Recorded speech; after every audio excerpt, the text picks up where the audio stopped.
Good afternoon, everyone. Thank you so much for being here. I think everyone's asking if people can sit down, then more people at the back can see. Thank you. I've been involved in organising this event because thanks to people like David and Alex's work, I've been aware of the Bilderberg meetings for a while.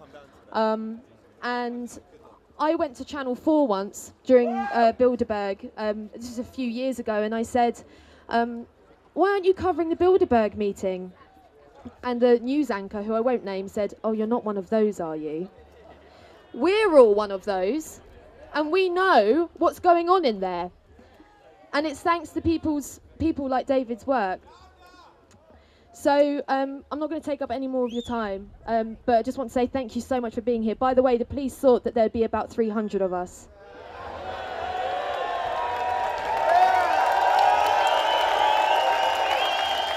And credit to you for coming out and taking the time out and making your voice heard. It means so much, and I'm glad it's been worthwhile. So I think we're going to give an enormous round of applause for Mr. David Icke.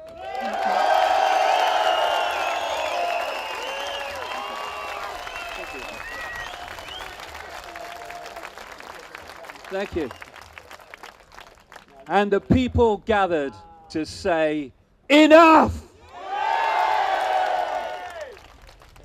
You know, this is a historic weekend. This is an historic moment in the history of uncovering the evil and treachery and conspiracy that has directed and misdirected the lives of humanity for thousands of years. And there's a spirit looking down upon us at the moment, and he's got a big smiling face and he's got a big hat on. And until very recently, we used to know him as Jim Tucker. And Jim Tucker, decades ago, was on the case when no one had virtually heard of the Bilderberg group, let alone what it connects to. And I remember in 1995, long time ago now, that I went to my first Bilderberg location. It was in Switzerland, a place called Bergenstock. And Jim did a round-robin email to not too many people in those days saying the Bilderberg meeting this year is in Bergenstock, Switzerland. Story of my life since my head blew off in 1990. A few weeks earlier, I'd arranged to go and meet and stay with some friends in Switzerland about 2 hours away. So I went down on the first day. It was a big hotel, there's three of them, the Park, the Palace, and the Grand. It's like something out of James Bond. And there were the guys with the name tags on and all that stuff, putting the fences up.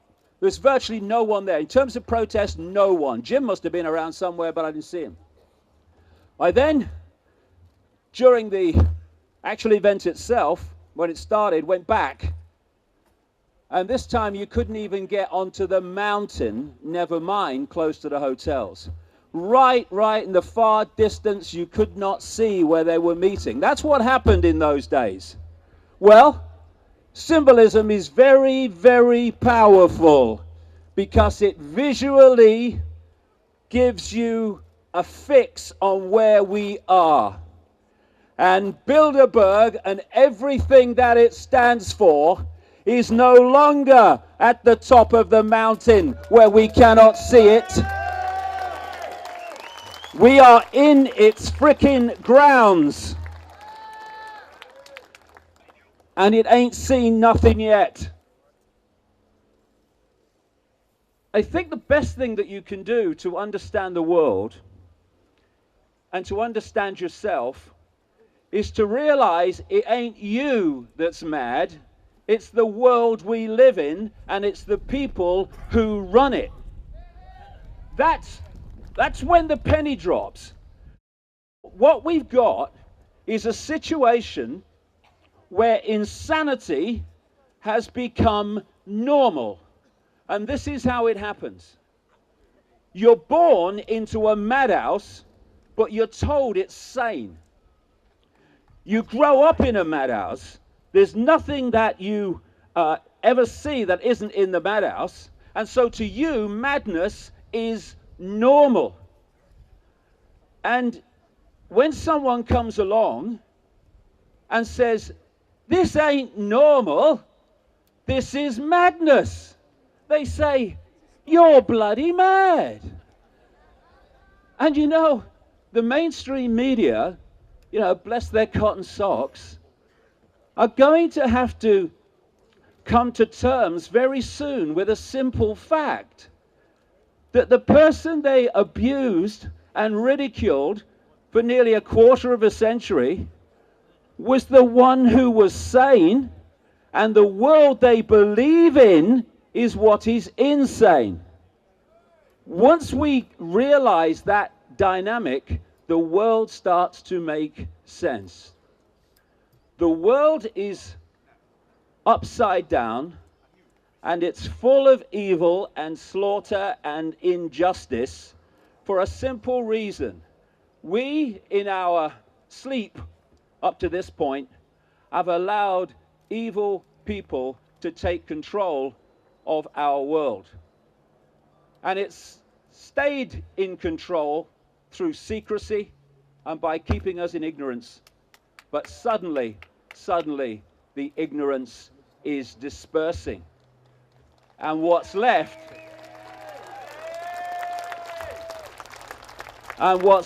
is the clarity of the situation we face. We live in a world that's upside down.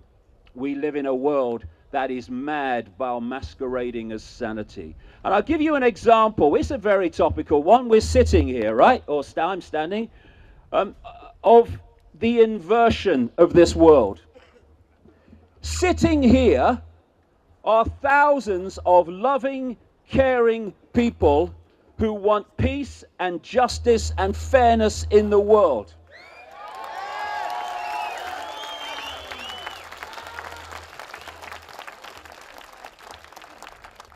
Over there is a hotel full of war criminals, parasites, right? Etc. Bankers, need I say more? I think I pronounced it correctly. And the police are protecting them from us. Police, you should be protecting us from them.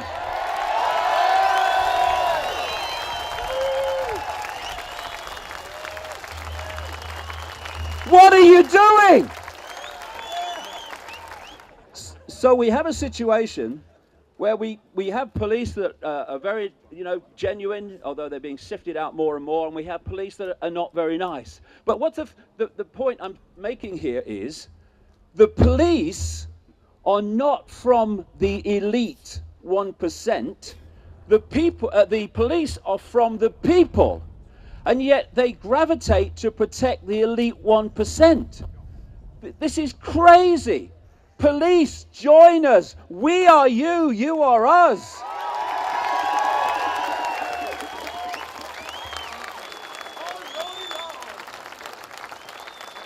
And I'll give you another fantastic inversion. Bombing cities of civilians to protect them from violence.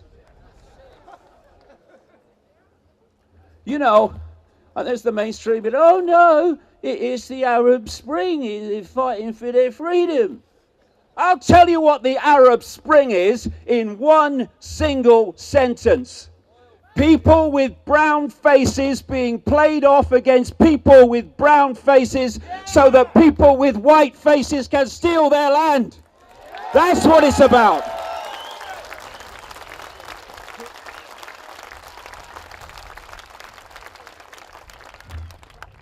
And we have an inversion in the media so much that we actually have a newspaper in this country that is owned by a Russian oligarch and a former employee of the KGB, and it calls itself The Independent. The world is crazy and upside down. Most crazy.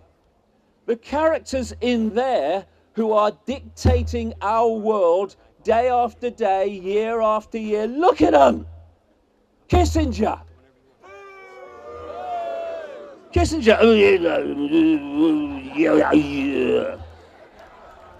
What did he say? I don't know, mate. I've got a clue. I've never understood the word the bloody man said. And there's Rockefeller and all these people have been on. And then there's Mandelson. Mandelson. For people watching who are not from this country, Peter Lord Mandelson was the puppeteer of Tony Blair, known as the Prince of Darkness, not without bloody reason. He'll be in there tonight at dinner, Mandelson, rushing to finish his soup before it clots.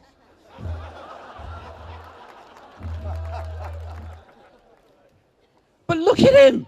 Lord Mandelson is in that hotel helping to dictate our lives.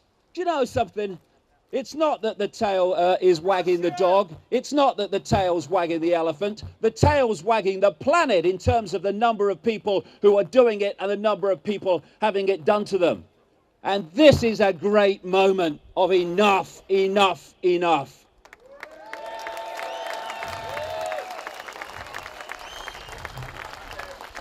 And I just want to put this thing into context, not least for the mainstream media, because what they do is they treat everything as a dot. If you treat everything as a dot, you don't see the picture. So let's put some dots together. First of all, the Bilderberg Group is not the conspiracy. It is a strand in the conspiracy. What we're looking at, dictating our lives and pushing us on into this Orwellian nightmare that they have planned, forget it, is that they have a spider and a web structure. The spider in the center of the web is the inner sanctum that no one ever sees, and they dictate, there's very few of them, they dictate through the spider's web. Now each strand in the web is like a secret society, a corporation. It's an organization of some kind. And immediately around the spider are all the real exclusive ones, some of which don't even have names, because if it doesn't have a name, it's much more difficult to pin it down. And it comes out, and it's still in the hidden. And you come through the upper levels of the Jesuits and Opus Dei and of the real upper levels of the Freemasons and the Knights Templar and all these people, and you're coming out in the hidden. And then there's a point, a cusp, where the hidden comes into the scene, and the Bilderberg Group stands at that point. Before all this work and toil to expose it, it was much more in the hidden. But we pulled it out, and it's at this cusp where it starts from this way out to the edge of the web. It's now starting to dictate and to connect with organizations we know, governments, government departments, corporations, banking systems, and what have you. And its job is to take the spider's diktats and turn them into policy playing out through governments and other organizations represented in there. That's its job. And to understand the world, we need to understand two things. One, where do they want to take us? And two, how do they want to take us there? Or how are they taking us there? If we know those three things, we become immediately streetwise on a level never close to before. And where they want to take us is into a world fascist, communist, same thing, different name, world fascist, communist dictatorship, which would make Orwell wince. And it would be based on an enormous centralization of power. This starts to answer so many things about the world. When you are a tiny few at the core and you want to control the many, you have to centralize decision making. The more diversified it is, the less control any central point is going to have over those decisions. So what we've seen is an incessant centralization of power in all areas of our lives. And after not very long, and quite a way back now, it even got a name: globalization. Globalization is the centralization of power in every area of our lives. There's a man who actually has been given the title, the father of globalization. His name is Peter Sutherland, and he's in there now. Peter Sutherland was the first head of the World Trade Organization, which was designed and set up by the Rockefellers and the Rothschilds to impose massive fines that force countries to open themselves to the merciless world market which they control. That's what globalization's about. We talk about free trade. Free trade, oh, you must like free trade. It's free. Well, it's not. I'll tell you what free trade is. It's making your products for a few cents on the dollar for people in slum conditions, and then you take them across to the richer countries and you sell them for as much as you get. What free trade is freedom to exploit at both ends of the process. That's what Peter Sutherland has been involved in for decades. And so we've had this incessant centralization of power for a simple reason. And it's got faster for this reason. The more you centralize power, the more power you have to centralize quicker. And so the whole thing goes faster and faster and faster. And so, with the European Union, once we crossed the Rubicon of the Lisbon Treaty, they had assembled enough centralized power within the bureaucracy of the EU to push it on faster and faster and faster as they have since. So the idea is the constant centralization of power to this end. They want a world government which would dictate all global policy that meant anything. They would have a world central bank dictating all finance globally. They would have a single electronic currency that would have no cash, for which there are massive implications for freedom.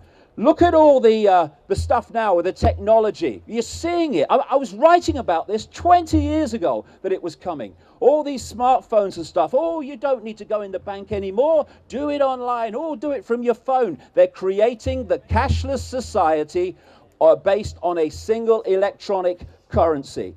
And the cashless society means this. If you go into a store or a shop now and you hand over electronic money, a credit card, and the system says no, won't accept it, at least for now, though it's going out of fashion so fast, you can pay cash. Once cash is gone, that's the idea, then when that computer says no to your electronic money, your microchip as they ideally want, then it's deciding if you can or cannot purchase. It's about control. That's what it's about. And you see, the euro was never meant to work. Because they want this single currency, they have to do it in steps. It means that they had all those European currencies, the guilder, the lira, the mark, and all the rest of them. Now, they had to get rid of them on the road to a single global electronic currency. So in comes the euro, and it wiped them all away. Massive step forward to that goal I've been writing about all these years.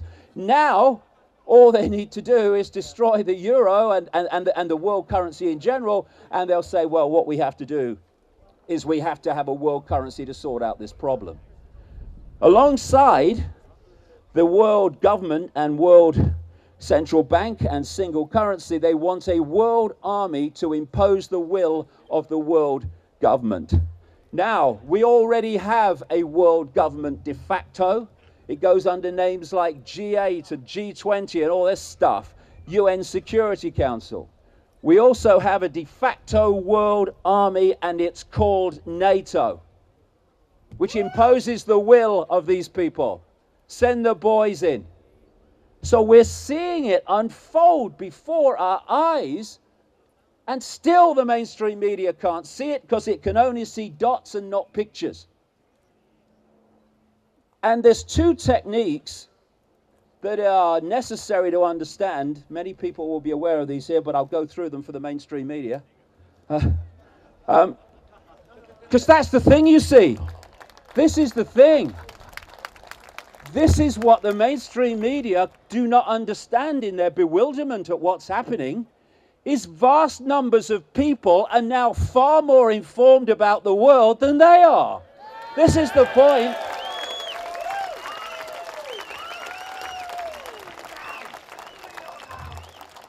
The first technique I gave the name to a long time ago now, problem, reaction, solution. Real simple. You want to change the world in a way that if you did it openly, there would be a massive response against it. So you don't do it openly. You first of all create a problem which you blame someone else for. 9/11 and all that stuff, a banking crash, a government crash, and you blame it on someone or something else. You then, here we go again, through a unquestioning mainstream media, you pass on your version of that problem to the public, and you're looking at stage two for a reaction of fear, of anxiety, of do something, something must be done. And then you, who've covertly created that problem, then offer the solution to the problems you've created. And those solutions are changes in society that advance the agenda towards this structure I'm talking about, that would never have happened without the manipulated problem. There's even a version, Tony Blair's good at these. Tony Blair, yeah. If there's ever a half-truth in a Blair speech, it's the typing error, okay? But it's an add-on to that technique, an offshoot, which I call no problem reaction solution. This is when you don't need a real problem to justify the solution, you just invent one. Weapons of mass destruction in Iraq. Dead simple. Don't need a problem. Invent it. And alongside problem, reaction, solution, its partner almost always hunts together. What I call the totalitarian tiptoe. And then, again, dead simple, and my goodness me, that brings us back to this organization here. You start at A, as they did, and you know you're going to Z. You know where the agenda's leading. But if you go there too quickly, the changes in society are such that people look up and go, what's going on? What's happening? And so you do it in steps as big as you can get away with, but not so big that you alert too many people. And so what we've seen in the most classic example, which brings us to this organization, so the totalitarian tiptoe is the European Union. We have a European Union centralized bureaucratic dictatorship thanks to the Bilderberg Group and its manipulation over decades. The Bilderberg Group was created in part by a man called Joseph Rettinger. It just so happens that Joseph Rettinger was one of the major instigators of the European Union. And he worked in creating the initial common market with a man called Jean Monnet, who is still today called the father of Europe, the father of the European project. I have a quote here from a letter by Monnet, one day after I was born, April the 30th, 1952, right at the start of the European project, orchestrated in so great a part through this. And this is what Monnet said in 1952. Europe's nations should be guided towards the superstate without their people understanding what is happening. This can be accomplished by successive steps, each disguised as having an economic purpose, but which will eventually and irreversibly lead to federation. This is not an accident. This is not, oh, we better have a Maastricht Treaty. Shall we have a Maastricht Treaty? It's all projected forward. And we have now reached the point in Europe where something like 70% of the laws that are introduced into this country start out in the bureaucracy in Brussels. That's how far we have gone. And we've got a situation, the guy in there called Viscount Etienne d'Avignon, right? They love their titles, these people. The d'Avignon guy said a few years ago, when he was chairman of this bloody lot, that they were involved and instrumental in bringing in the euro. Leaked documents from the 1955 Bilderberg meeting in Germany show that they were talking about the common market at that time and where it was going. So we have a situation here where the media are saying, oh, no, there's no conspiracy, they're just meeting to have a chat. When the evidence is overwhelming that what is decided there comes down into policy that affects all of us. And we have a devastated fishing industry in this country. We have a devastated mining industry. And we have a devastated manufacturing industry because of these people over the decades. Maybe a lot of people don't realize this, but it was proved when documents came to light under the 30-year rule of the British government, when they released documents. Edward Heath, when I was a kid in the 60s, was never off the telly pressing us to join the common market. Edward Heath, major Bilderberger, frontman gopher for the House of Rothschild, especially a guy called Lord Victor Rothschild, who helped to set this thing up. Heath, in his negotiations, while denying it at the time, agreed when signing us into Europe at the start of the 1970s that he would run down, Britain would run down, our fishing industry on an island nation, manufacturing and all the other stuff and mining, because right from the start they had stitched Europe up and set out a structure all the way back at the start through these people where they were dictating which countries within the European superstate would specialize in what. And what they decided Britain would specialize in is service industries, banking, and the City of London. And what has happened since is that all the things that Heath agreed to run down when he joined have been run down massively with great, unbelievable devastation for families and people's lives. They don't give a shit. And at the same time, the things that Britain was supposed to specialize in, they're the ones that have been expanded and expanded and expanded, not least the City of London.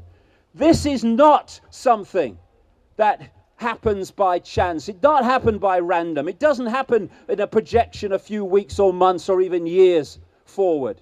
What is unfolding in front of our eyes is a conspiracy to enslave humanity in a global Orwellian state in which the whole area of what they want has been set out for beyond decades, and it will continue to play out until we stop it.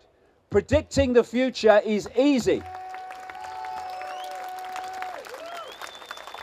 Predicting the future is easy when you uncover what the projected agenda is, because if nothing comes in to intervene and stop it, it will happen. That's what makes predicting the future easy. That's why all these things are happening now that were in my books years ago. It's not because you're a bloody prophet, but unless we stop it, it unfolds. Our role now, it's coming to our attention, is to stop it and put the spanner in the works. And we have the power to do it.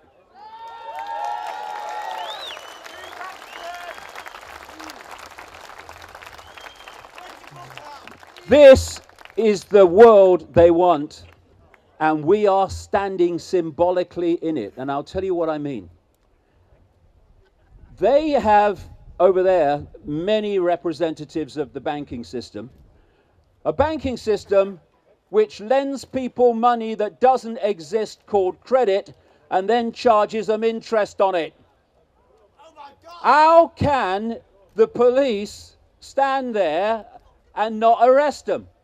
Anyone else lent someone or gave someone something that didn't exist and asked for money for it, their collar would be felt. Bankers, no problem. And the reason is the banking system is absolutely at the foundation of how the enslavement is being played out. Because 2008 was not a crash by accident, it was a crash by design. The world they want is symbolized so perfectly here. They want a world in which there is a tiny, tiny few of mega, staggeringly rich people that have now, again, like globalization, been given a name, the 1%. It's less than that, actually, in the really upper echelons. They want that group running everything and living apart from the rest of humanity. In like a Hunger Games situation with the capitals in the Hunger Games. They then want not a gradual going down of income and wealth from the 1% down into the population. No. They want the 1% to come down here, and that's the population. They want one mega rich few and a mass of mega poor people. Now, when you look at the graph today, in America, for instance, it's shocking. Because if you look through the past, there was some kind of gradual incline between the poor and the rich. Now you look at it, they are targeting what they call the middle class, the people that thought they were okay in the world before, and they are crushing them, and the graph goes like that now, and then up so high in the 1% that part of the top of the graph has to be put at the side of the other because it goes off the page. That's where we are now. What's happened is that in the last few years, since 2008, is that crash has been used to do this. It's been used to create a fantastic transfer of wealth from people to these people and the ones they represent. There's unknown in human history. We first of all had the crash. It's a banking problem. Then, oh, and by the way, the people involved in causing that crash were people like Alan Greenspan, head of the Federal Reserve, in league with people like Robert Rubin, who was Clinton's Treasury Secretary, and Timothy Geithner, who was involved with the Federal Reserve Bank. Both of those people are in there now. And when Obama came to power, after these guys had crashed the bloody economy, he appoints Geithner as his Treasury Secretary to sort it out. And what does he do? Stands back in amazement. He decides that hosing money at banks is the way to sort it out. So what we had as a result of that was the transfer of wealth on a fantastic scale from people through governments bailing out the banks to the banks. As a result of that, there was another transfer just shortly after that, which so many people here and around the world will well bloody know. And that was the transfer of the problem from governments to the people through programs of austerity.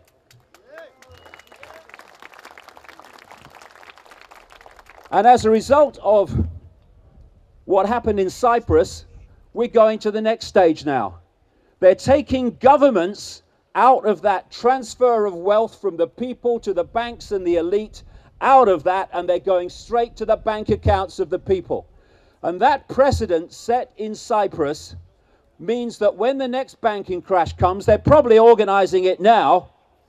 They'll say, well, we can't bail out, government saying, we can't bail out the banks after what's happened in Cyprus. It wouldn't be fair.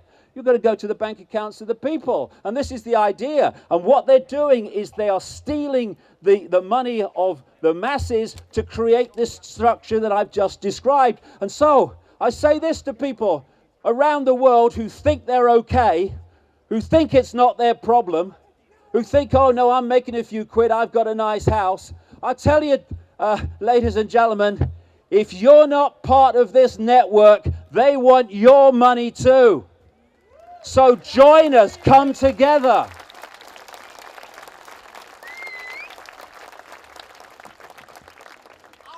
And there's another connection here, which is really important because it's now really starting to emerge. In there are high-tech people like Eric Schmidt, the executive chairman of Google, who not by coincidence have had a conference at this very hotel very recently. There is a program which has been unfolding for as long as you can see going back, of turning humans into robots, turning humans into software programs. Up to this point, modern times, last few years, it's been done by programming their perceptions so that they see the world the way they want them to see it. If you can program someone's perceptions, you program their belief, you program their behavior. Perception is the stadium on which the whole thing's played out. What they want to do now, and are in the process of doing, is going another stage beyond just programming perception. They want technology inside the human body and interacting with the human body so that the human body ceases to be what it currently is in terms of its ability to perceive itself and the world. And Google is absolutely at the forefront of this.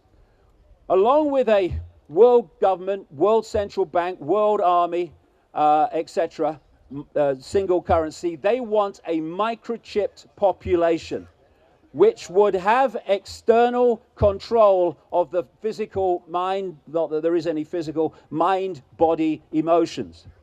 Now, what Google is there for is to develop this technology, and people like the Bilderbergers, some of them, especially politicians, are there to sell this technology.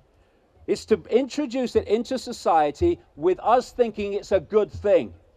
And you look at now how fast humans have become almost partly connected to machines.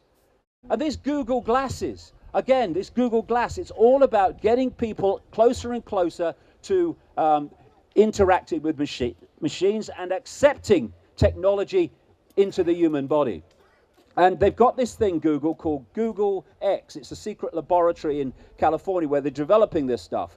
Now, what this interacts with is an organization, one of the most sinister on the planet, called DARPA.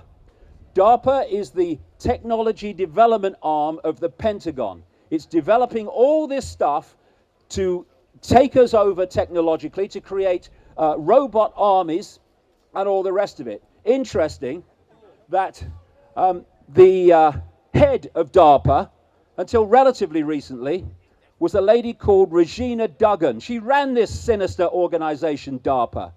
She then had a rather remarkable career move. She became an executive of Google. And this very week, she was promoting for another company of which she is an executive, Motorola, something you may have come across in the papers called the electronic tattoo. And what she was saying, and the Motorola was saying, they want to replace passwords with the electronic tattoo.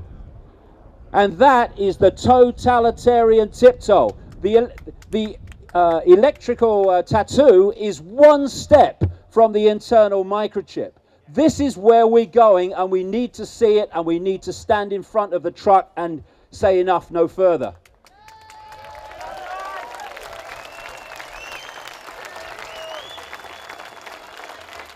So in all these different and various ways. This is why it's so vital to connect dots to see the picture.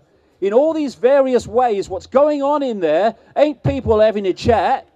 It's people in all these different subject areas developing a coordinated, agreed policy that can be played out in the public arena while manifesting, as all know, it's just random. This government's decided that, that government's decided that, when it's all coming out from the spider. So, we are here today at a fantastic moment because never ever in the history of this crowd have they faced a crowd as big as this knowing what they're on about.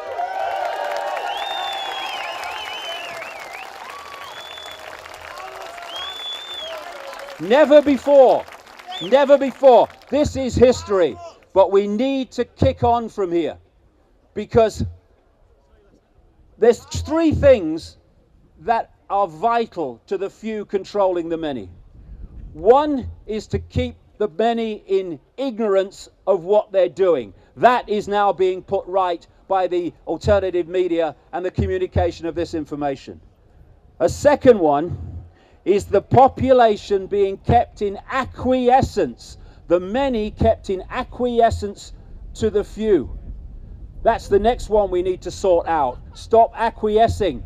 We need to come together and have a mass, non-violent, non-cooperation campaign the world over in which we refuse to cooperate with our own enslavement. And there's the third thing they absolutely desperately want. And that is divide and rule. They cannot do it without that. And look at it. We divided as a world on the fault lines, the manufactured fault lines of religion and culture and race and all the rest of it, and income bracket. And, you know, they're picking each section off while the other one looks the other way and says, it's not my problem. Well, a man said something like this after the Nazi years in Germany. First they came for the Jews and I was not a Jew, so I did nothing. Then they came for the communists. I was not a communist, so I did nothing. Then they came for the trade unionists. I was not a trade unionist, so I did nothing. Then they came for me, and there was no one left to speak out for me. That is what they're doing now. Oh, it's the Muslims. Let's demonize the Muslims. Let's demonize the poor. Let's demonize people with one bedroom too many when they're on benefits. Let's demonize everyone. Turn the rest of them against them, and when the demonized ones have been picked off, then we'll come for you. This is what is happening, and we need to come together. Open the heart, open the mind, irrespective of religion, race, I don't care. We are all one consciousness having different experiences.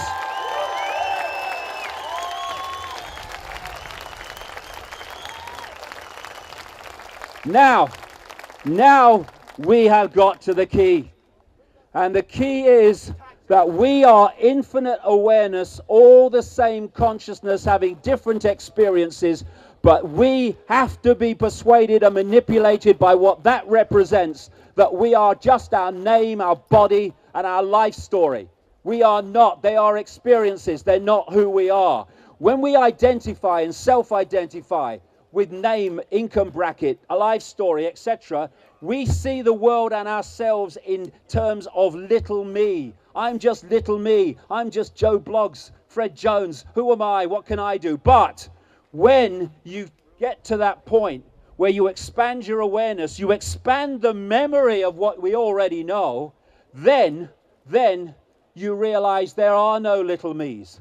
There's only a perception, here we go again, of little me. And we must keep that perception if we're going to be controlled by the few. We are infinite awareness, all that has been, ever can be, and ever anything can be.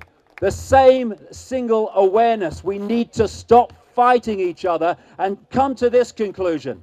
If we're one consciousness, then anybody else's injustice becomes our injustice. No more looking the other way.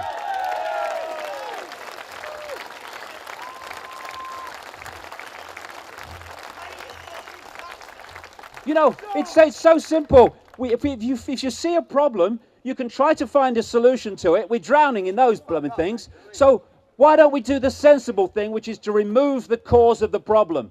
The cause of the problem is we have been having our perception programmed into little me, and we've forgotten that we are infinite awareness. All that it can be, is, and ever will be. Therefore, to remove the cause of the problem, we start to self-identify again. Who is I? What is the I? No, it's not Charlie Jones. It's infinite awareness, infinite power, infinite love, infinite capacity to dictate our own reality instead of having it dictated to us. This is the power we have. We have the power. That's a house of cards. The people it's manipulating, silly sods, are the ones that are holding it up there. We need to stop doing that, and there'll be a very loud bang, and it will be over. And this is a major, major step to that loud bang. We're reaching now. You know, I don't quote Churchill very much for many reasons, but one thing he said, I think it was in 1942 at the State of the War, he said, "This is not the end, nor even the beginning of the end, but it is perhaps the end of the beginning." I suggest that this moment marks the end of the beginning.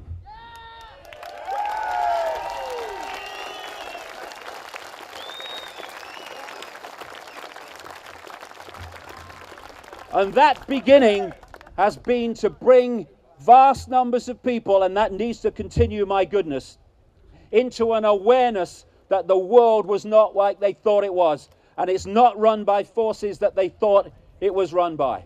That's now reached clearly a point all over the world, and my goodness, I can tell you because I work on it all day, the bloody graph is going skywards in terms of people waking up to their true nature.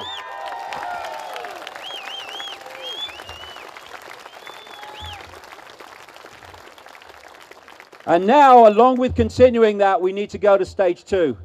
And that is to cease to acquiesce and cease to submit with that which we're now aware of. No more fear of authority. No more fear of anything.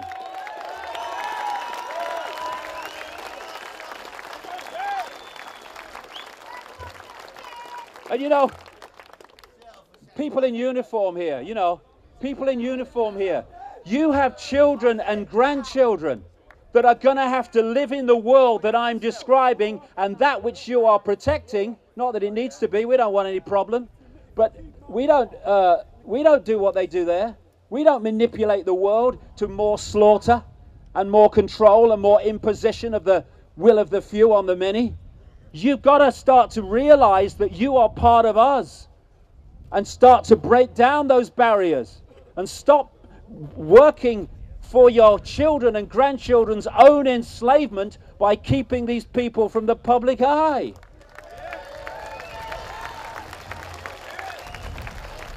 I say that to soldiers, troops. You're going abroad to lands with brown faces and you're devastating them, not for your country, but for those that are controlling your country, dictating to your country, and seeking to enslave your country for your children and grandchildren. Put your weapons down. Refuse to do it. This is the next stage where we stop playing a part in the enslavement of ourselves. And you know, there was a mantra song that I came across a long time ago, which just had 4 lines, so appropriate now. It went, we are the power in everyone. We are the dance of the moon and the sun. We are the hope that will never hide. We are the turning of the tide. And so we are. And it's so clear today that that tide is starting to move. And this is the last thing I'll say in terms of where we're at, to put it in perspective. We here outnumber the 140 by a very large margin. Let's just visualize that.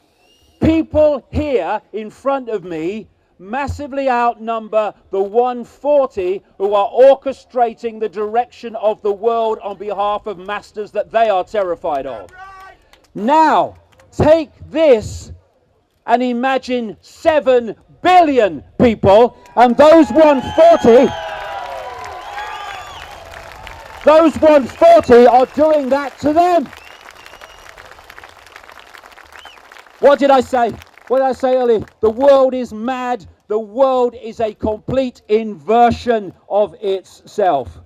And what we need is a peaceful, non-cooperative campaign. The non-comply dance, as I call it. Peaceful because we ain't joining them. You can have revolutions, and history is littered with them, where violent revolutions remove a tyranny, and what follows is another form of tyranny. You do not create a peaceful society, a loving society, a caring society, and a just society with violence. We can do this peacefully, and we have the numbers. As the poet Shelley said, rise like lions after slumber, with unvanquishable number. Shake your chains to earth like dew, which in sleep have fallen on you. Ye are many, they are few.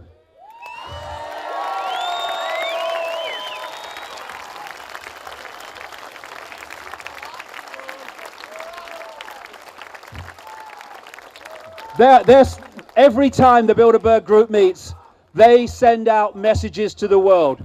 We are the ones sending out messages from this Bilderberg 2013. And it is, we ain't having it anymore. We know what you're doing. We're not having it. Human race, get off your knees, because the lion sleeps no more. Thank you.